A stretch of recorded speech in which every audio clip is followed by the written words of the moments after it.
I'm Laurie Timble, and inviting all of you to come down to the March Against Monsanto, May the 24th at the Parkinson Rec Center. Scientists have been warning that West Antarctica's glaciers might be melting for years now, but 2 new studies appear to confirm it, and that the melting is past the point of no return. The 2 studies both agree that large portions of the West Antarctic ice sheet are in decline, and that the water they stand to contribute to Earth's oceans could raise sea levels by 4 feet all over the world. The 2 papers use different techniques to arrive at the same conclusion. One used sophisticated computer models, the other satellite observations. What they found is that warm water from the oceans is eroding the Greenland-sized ice sheet from below. This animation from NASA shows how. Much of the ice sheet is below sea level, allowing the warm water to impact more and more of the glacier over time. And because of the geography of the land below, there's really nothing there to stop it. A NASA researcher said in a press release the collapse of this sector of West Antarctica appears to be unstoppable. He also told Live Science these glaciers will keep retreating for decades and even centuries to come, and we can't stop it. If there is some good news out of the story, it's that the timeline is a little forgiving. The New York Times reports the rise may continue to be relatively slow for at least the next century or so. So we have a little breathing room, but the paper then adds sometime after that it will probably speed up so sharply as to become a crisis. For Newsy, I'm Zach Toons. Taking a look at the environment with Radio Free Canada, I'm Darren Howard. And I'm Robert Nisbet. You know, the bankers, the government just don't care about the fact the Arctic ice sheet is melting. Yeah, apparently the Antarctic ice sheet may be larger in size, but it's smaller in thickness. And of course, we are going past a tipping point right now. But instead of doing something about it, they continue to collect taxes and, of course, finance huge oil. But get ready to say goodbye, Hawaii. Yes, get ready to say goodbye, New York. Oh, by the way, New York is building a wall around Manhattan Island. This is your look at the environment. Let's take a look at humpbacks. Oh my God. They're big, they're beautiful, and there's more of them than ever before. The federal government says the humpback whale population off the coast of BC has increased to roughly 18,000. And so it's taking the whales off the threatened list and reclassifying them as species of special concern. Environmentalists are furious with the decision. They say it's all about timing. In June, Ottawa is expected to decide whether to approve the proposed Northern Gateway pipeline. The impact on nearby whales has been a major concern. It's not a science-based decision, it's a political decision. The pipeline would carry 500,000 barrels of oil daily from Alberta to Kitimat, BC, where it would then be transported on oil tankers along this route. The shaded areas show where the humpbacks can be found. The overlap, environmentalists say, is the problem. There will be a significant number of increasing in the number of collisions between ships and humpback whales. Then there's the problem of a potential oil spill. And that's part of the reason environmental groups went to court back in January after a federal panel conditionally approved Gateway. The groups say the critical habitat of the whales wasn't taken into account and argue the humpback reclassification makes sure it won't be. Rather than deal with that issue, they simply pretend like whales, humpback whales in this case, are no longer a problem by removing them from protection. It's incredibly cynical. I wish I could say I was more surprised. The government doesn't see it that way, insisting whales will still be protected. But critics aren't convinced the science is sound and say they'll continue to fight this battle in the courts. The government now has to come up with a plan to protect those humpback whales under their new classification. They have 3 years to come up with that plan. So yes, interesting timing. It is interesting, you know, the fact that they want to put the gateway through and decide that the whales' habitat no longer needs as much protection. And it just so happens that when Fukushima happened, that the radiation levels that were acceptable were far too low. They raised those ones up too. Because, you know, they have our best interests at heart. Of course they do, and paychecks to prove it. Right here, though, we are monitoring the greatest crime that we see in propaganda history. The conservatives are trying to paint themselves as environmentalists of all things. Yeah, that's a bit Orwellian to grasp. The propaganda is piling up, and right now we're taking a look at some new legislation. Yeah, they want to protect our environment, right? Right, and buy their way out of nonsense. Check this out. With just weeks to go until Ottawa makes a decision on the controversial Northern Gateway pipeline, the Conservatives are announcing new pipeline safety legislation that will apply to all old and new pipelines. We have a safe transportation record of 99.999%. But we believe there is still more we can do. Some of the major changes include absolute liability of $1 billion for pipeline operators. That means they have to pay for the cleanup even if they're not at fault. They'll also have to prove they have $100 million in cash on hand to react quickly to a spill. And under exceptional circumstances, the National Energy Board can now take over the cleanup. The government is hopeful those changes will boost what it calls a world-class pipeline safety system in Canada.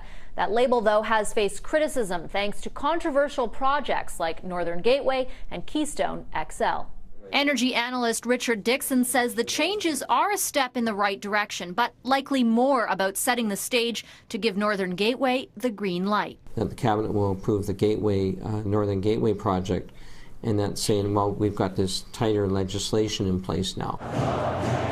On top of the legislation, Ottawa is also committing to include First Nations communities in the design of pipeline safety systems from the start. But the opposition says that doesn't go far enough and won't prevent First Nations lawsuits aimed at stopping Northern Gateway. They're going to have a tough row to hoe, the Conservatives are, because they've said no. First Nations have said no. The risks aren't worth the benefits. Officials won't say exactly when new legislation will be introduced, only that it will be as soon as possible.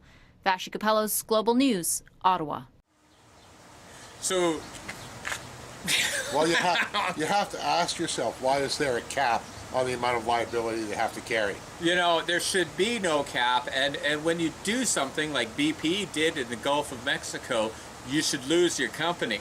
Instead, they continue to subsidize them. Right now, what is it, $34 billion we subsidize the oil companies for? I don't know, but it's an incredible amount, an unfathomable amount. And the fact is, you didn't vote for any of it. If to call this a democracy or to say that the government is responsible in any way, well, you would have to have your cranium up small airless places between derriere points.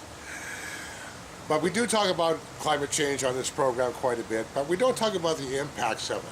But in California, they're really experiencing the economic impacts of the monster drought they're experiencing. Check this out. The dirt is bone dry in California's Central Valley, and the Folsom Lake Reservoir is nearly empty at 17% of capacity. California grows more than half the vegetables, fruits, and nuts in the U.S. and is the leading producer of milk and wine. But the drought is forcing some ranchers to sell their herds, and growers are thinking about tearing out orchards. City dwellers are being urged to conserve, and some small towns may run out of water altogether. Most of California's water comes in the form of snow. But as these satellite photos show, this year there's hardly any snow at all. The drought could have a severe impact on California's $45 billion a year agriculture industry and on the people who make their living from the land. About 175,000 Californians rely on full-time or seasonal farm work. Many of them are from the state's most impoverished communities. The most vulnerable people for this drought are the farm workers. People that are on the margin to start with, families that get by on maybe dad getting 1,500 hours a year at low wages will now be cut back. The drought means Americans may pay more for some groceries this year, and so may other countries. At this food market in British Columbia, vendors are worried. A lot of the produce that comes to BC are actually from either California or Mexico, and a lot of it really California because it's the closest place. Back in his parched pistachio grove, Rod Stiefvater says he may be forced to buy expensive water from private suppliers. We'll go out in the market and pay a pretty penny for some water. There's nothing left to do except pray for rain. Rob Reynolds, Al Jazeera, Folsom, California. So we're experiencing an experience of experiential environmental chaos. Okay, make fun of my choice of words. Whatever. We are not mainstream media. We actually have lives and do not produce commercials that say trust us, because you can trust us. But do your own research, check out our stories. Because we really want you to. Remember, you're just as intelligent as us. And people getting out for the March Against Monsanto, people going out and marching against pipelines are making a difference. Activism is winning and fascism is losing.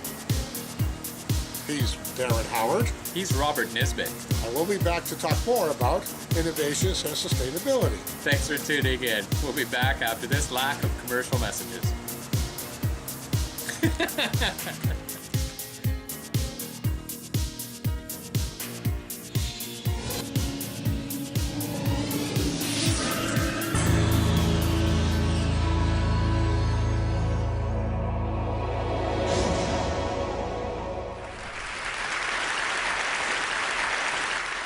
Hi, my name is Marcin, farmer, technologist.